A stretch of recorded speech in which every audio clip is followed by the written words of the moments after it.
গর্ভটা হচ্ছে হাতিবাগান সংগ্রামের একটি নাটক, চৌমাথা বলে একটি নাটক। এই নাটকে 4টে গল্প থাকতো, আমরা করতাম।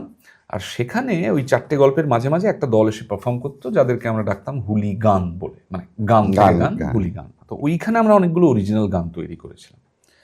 তো আমরা বল্লভপুরে রূপকথা হওয়ার পর আমরা একসাথে কাজ করছি, মন্দারু বাবানের করা, বল্লভপুরও করা, মিউজিক নিয়ে অনেক কথা বলছি, এই করছি। সেখান থেকে আমরা স্টার্ট করি যে আমাদের তো কিছু গান আছে, চল না আমরা সেই গানগুলোকে নিয়ে একটু নাড়াঘাঁটা করি। খুব ক্যাজুয়ালি শুরু হয়েছে। 23 সালে করা হলো।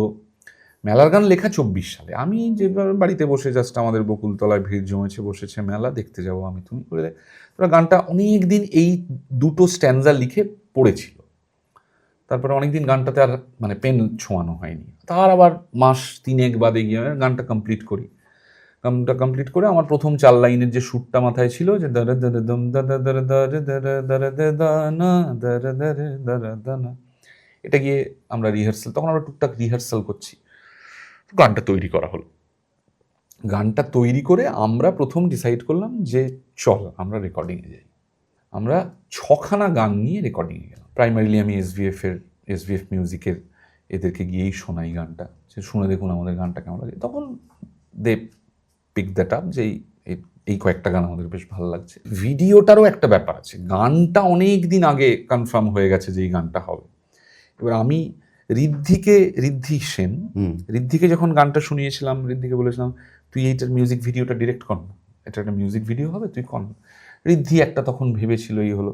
তারপরে সব মিটিং টিটিং হলো, বাজেট ইস্যু, হ্যান ইস্যু ত্যান ইস্যুতে সেটা এক প্রকার বাতিল হয়ে গেল।